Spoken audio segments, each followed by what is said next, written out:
I would encourage the players to organize because I think collectively they'll get a better deal than what they're going to get if they just leave themselves kind of at the mercy of the NCAA, colleges, TV networks.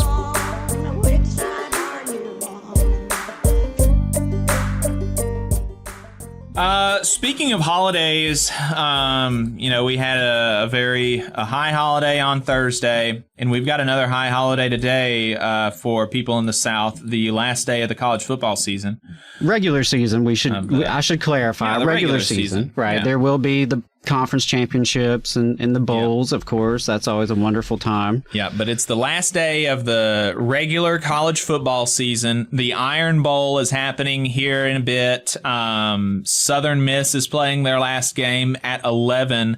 And so in observance of this high holy day, we are canceling overtime. I hope people can forgive us for that. But we are canceling overtime in observance of the high Southern holy day of the last day of the college football season. I think in the spirit of our last conversation, had there been more donations to tvlr.fm/donate, I would consider missing the Iron Bowl. I would keep on going through the Iron Bowl if y'all donated enough. But there you go. So keep that in mind for next year. You want us to do overtime on the day after, the Saturday after Thanksgiving. Give us triple time. That's right. Yeah, triple time. I'll think about it for sure. Yeah.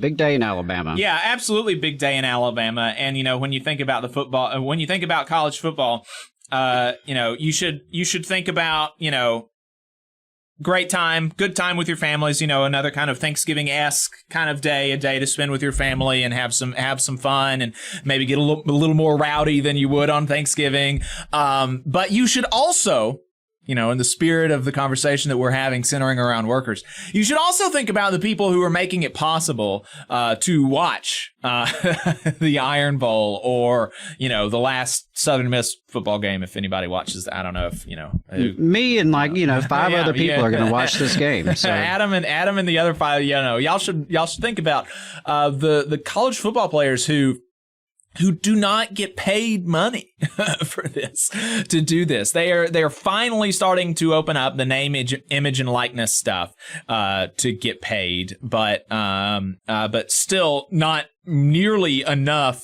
College football players are kind of at that level, or at a school where they have enough boosters to do this for a lot of people, or there are a lot of college football players that are not at that level, that are still doing so much work and providing so much value in the form of entertainment for so many people across the country, and who, do not get paid for it, who don't get paid for it. And it's not even like this is, college football is not a hazardous activity.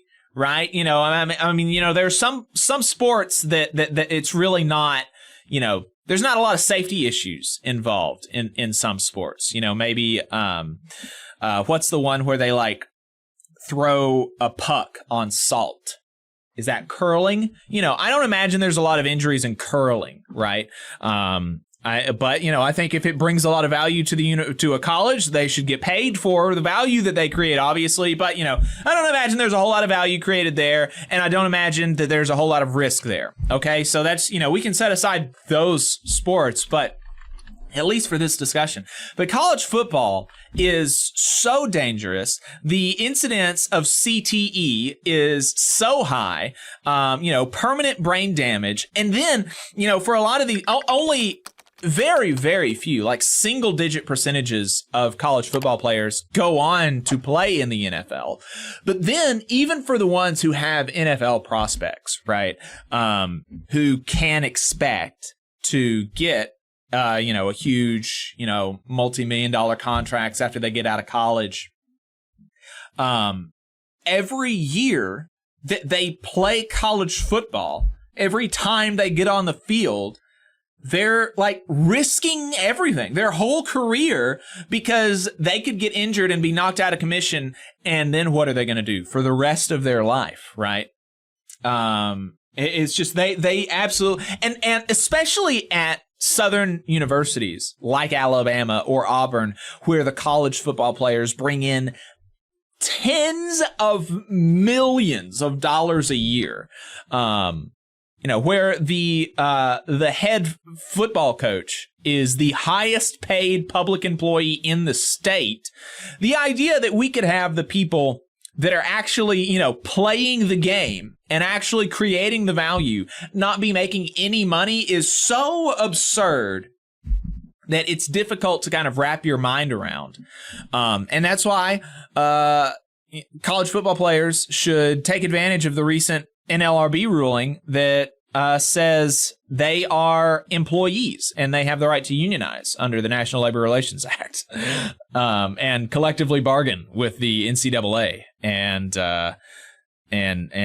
get that bag. Because somebody, the question is not, is there a bag that somebody is taking home, right? The only question is who's getting it. And right now, the people who are getting it are people who are, sitting on their bums, right? And, not really producing the value. They just own things. So yeah, college football players, you gotta unionize. Yeah, I would say so. I would encourage the players to organize because I think collectively they'll get a better deal than what they're going to get otherwise. Yeah. If they just leave themselves kind of at the mercy of the NCAA, of the colleges, of the TV networks, because they are a huge player here. Right. I mean, this is a multi-billion-dollar industry. Yeah. Like you said, there is a bag there. And a lot of folks are making a lot of money, even down into the coaches. The average coach in FBS, in, Division 1A football, I believe the average salary is $3.5 million plus, perks that are much more generous than any other, worker is going to receive anywhere else, right. And, that's not even the grossest inequality, right? At least the coaches are performing work. Right. They are working and bringing value, right? And there's no dispute that someone like Nick Saban has brought tremendous value to the University of Alabama and arguably the state of Alabama. And, there's a reason why Nick Saban's more popular than any politician here. But, there is so much money being made, and the folks who are actually putting their bodies at risk to create this entertainment for us, they're being left out. And while I think there's we've seen it loosen up with transfer rules, and we've seen it loosen up with the NIL, the name, image, likeness. And so there's more money floating around. There's more player autonomy, ostensibly. And to his credit, Nick Saban has been, he's been really good on the issues, my understanding. Yeah, I mean, some coaches have been very negative about the idea of players receiving any compensation whatsoever. I think Dabo Swinney out at Clemson has been one of those. But, aside from that, though, I think it really is important that they organize collectively. There is such inequities within college football, which is not a surprise, right? Sports often mirrors society. So there's no, we live in a starkly unequal, inequitable society and economy. So, of course, college football landscape looks similar. And you have universities like Alabama and Ohio State that are these huge mega industries with their athletic programs. But then you have a lot of other colleges that are barely breaking even. You have a lot of colleges and universities that are trying to keep up this arms race, and they really can't afford to.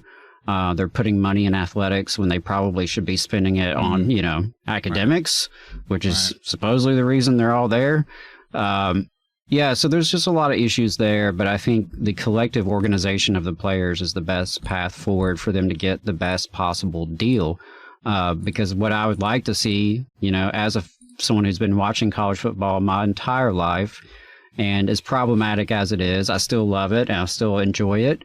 I'd like to see the players have something similar to what we see in the NFL and professional leagues, where they have a unionized workforce that secures a, league-wide collective bargaining agreement that recognizes that there are different talent levels. And some players bring more value than others, but that everyone gets, a decent deal. Everyone can be provided for in terms of health and benefits and safety. And, you know, again, without that, you don't have a voice. Yep. And that's how so many workers in this country are living their lives in this economy, is without that voice.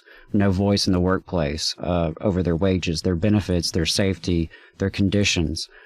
And that's not acceptable. Workers have to organize, and I would encourage the college football players to do the same. Yep.